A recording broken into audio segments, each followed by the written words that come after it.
ជំរាបសួរបងប្អូនទាំងអស់គ្នាថ្ងៃនេះផងដែរនាងខ្ញុំនាំយកភេសជ្ជៈមួយមុខដើម្បីមកបង្ហាញជូនបងប្អូនណាចានេះគឺជាទឹកគូលែន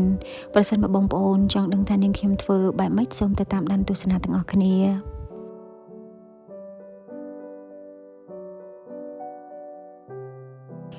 ចាបងប្អូននេះគឺជាផ្លែគូលែនរបស់នាងខ្ញុំចំពោះផ្លែគូលែននេះមានទម្ងន់3គីឡូប៉ុន្តែនាងខ្ញុំអត់ធ្វើទាំងអស់ទេបងប្អូននាងខ្ញុំធ្វើតែបន្តិចទេហើយចំពោះគូលែននាងខ្ញុំគឺស្រស់បែបនេះផ្លែគូលែននៅពេលដែលយើងយកមកធ្វើទឹកគូលែនគឺយើងត្រូវយកផ្លែស្រស់កុំឲ្យធំថ្នាំបងប្អូនបានធ្វើទឹកគូលែនទៅឈ្ងុយហើយឆ្ងាញ់ចាអញ្ចឹងឥឡូវជាដំបូងនាងខ្ញុំចាប់ផ្ដើមបកសម្បកផ្លែគូលែនឲ្យបានស្អាតជាមុនសិនមុននឹងវះសាច់យកទៅធ្វើជាទឹកគូលែនរបស់នាងខ្ញុំណាចំពោះគូលែននេះដែរនាងខ្ញុំប្រើចំនួន25គ្រាប់ចាអញ្ចឹងឥឡូវនាងខ្ញុំហែកយកសាច់គូលែនចេញពីគ្រាប់នាងខ្ញុំយកផ្លែកំបិតហ្នឹងគឺពុះទៅក្នុងសាច់ឲ្យជ្រៅឲ្យដល់គ្រាប់បែបនេះសិនណាបាទនាងខ្ញុំចាប់ផ្ដើមជ្រៀកហែកបែបនេះបងប្អូនបើមិនអញ្ចឹងទេគឺពិបាកបកវានៅសាច់ជាប់គ្រាប់ណាចានាងខ្ញុំបានឆ្កឹះគ្រាប់គូលែនចេញហើយចំពោះសាច់គឺនាងខ្ញុំយកមកកាត់ជាដុំតូចបែបនេះនាងខ្ញុំចង់ញ៉ាំនៅដុំណាអញ្ចឹងនាងខ្ញុំអត់យកទៅក្លុកឲ្យម៉ត់ហើយចម្រាញ់យកតែទឹកទេគឺនាងខ្ញុំកាត់ដុំបែបហ្នឹងបងប្អូនហើយនាងខ្ញុំកាត់អញ្ចឹងគឺងាយស្រួលដោយសារគូលែនគឺមានទឹកច្រើនណាប្រសិនបើបងប្អូន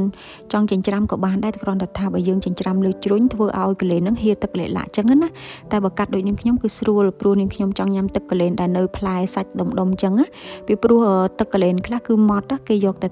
ទឹកបងប្អូនគេយកទៅកិនទៅក្លុកអញ្ចឹងគេចម្រាញ់យកតែទឹក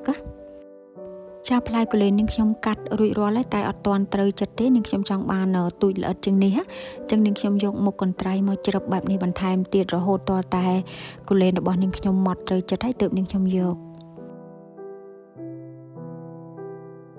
ចាអញ្ចឹងឥឡូវនាងខ្ញុំចាប់ផ្ដើមដាំទឹកចំនួន1លីត្រកន្លះឲ្យពុះបែបនេះជាមុនសិនហើយនាងខ្ញុំចាប់ផ្ដើមដាក់អំបិលចូលចំនួនកន្លះស្លាបព្រាកាហ្វេស្ទើអត់ដាក់កំប៉ុងទេណាអំបិលហ្នឹងបងប្អូនហើយស្ករសចំនួន2ខាំចាដាក់គ្រឿងផ្សំចូលរួចរាល់ហើយត្រូវដាំទឹកជាមួយនឹងគ្រឿងផ្សំនោះឲ្យពុះនៅពេលដែលពុះហើយត្រូវបន្តដាំ5នាទីទៀតចាំបិទភ្លើងហើយបានយកសាច់គូលែនទៅដាក់ក្នុងទឹកដែលយើងបិទភ្លើងហ្នឹងបងប្អូនអត់ដាំជាមួយទឹកទេចាឥឡូវនេះខ្ញុំបានបិទភ្លើងហើយចាប់ផ្ដើមដាក់សាច់គូលែនដែលបានធ្វើទុកមុនហ្នឹងយកដាក់ចូលទៅក្នុងទឹកដែលដាំពុះរួចហ្នឹងដាក់សាច់គូលែនចូលក្នុងទឹកក្តៅរួចរាល់ហើយគឺនឹងខ្ញុំបន្ថែមក្រូចឆ្មាចំនួន2ចំណិតណាចាតែប៉ុណ្ណឹងគឺរួចរាល់ហើយបងប្អូនបានទឹកគូលែនឈ្ងុយឆ្ងាញ់មែនតែនចាចំពោះគ្រឿងផ្សំបងប្អូនថែមថយតាមការចូលចិត្តទៀតណាហើយមូលហេតុដែលនាងខ្ញុំមិនឲ្យយកផ្លែគូលែនទៅដាំឲ្យពុះជាមួយនឹងកម្ដៅទឹកនៅលើភ្លើងគឺដោយសារកុំឲ្យបាត់បង់រសជាតិហើយនឹងក្លិនណាកាលណាដែលយើងយកផ្លែគូលែនទៅដាំជាមួយនឹងទឹកឲ្យពុះគឺផ្លែគូលែនរបស់យើងឡើងរលួយហើយដូចស្លម្ជូរចឹងអត់ឆ្ងាញ់ទេបងប្អូននាងខ្ញុំមានបទពិសោធន៍រួចហើយណាចាអញ្ចឹងហើយទើបនាងខ្ញុំចង់ជម្រាបបងប្អូនអញ្ចឹងថាគូលែនគឺយើងអត់យកទៅដាំឲ្យពុះជាមួយនឹងទឹកទេ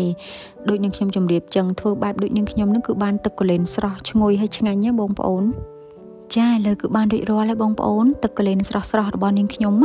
ធ្វើវិធីដែលនាងខ្ញុំបង្ហាញជូនបងប្អូននឹងគឺបានទឹកគូលែនស្រស់ឆ្ងាញ់បែបនេះហើយឈ្ងុយមែនតែនចំពោះផ្លែគូលែននេះគឺគ្រួសារនាងខ្ញុំគាត់ទៅធ្វើការនៅតាមកោះអញ្ចឹងដល់ពេលគាត់ទៅខាងកោះហ្នឹងសបោផ្លែគូលែនហ្នឹងសុកគេរៀងក្តៅអញ្ចឹងក៏គាត់ទិញផ្លែគូលែនហ្នឹងមកហើយផ្លែគូលែនហ្នឹងស្រស់ល្អមែនតែនកាច់ពីតងថ្មីអញ្ចឹងគឺមានក្លិនក្អូប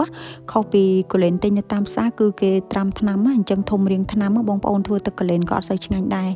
ចារបៀបដែលនាងខ្ញុំបង្ហាញជូនបងប្អូនគឺបានបញ្ចប់រួចរាល់ហើយសូមអរគុណបងប្អូននៅការតាមដានទស្សនានៅវីដេអូនេះពីដើមរហូតមកដល់ចប់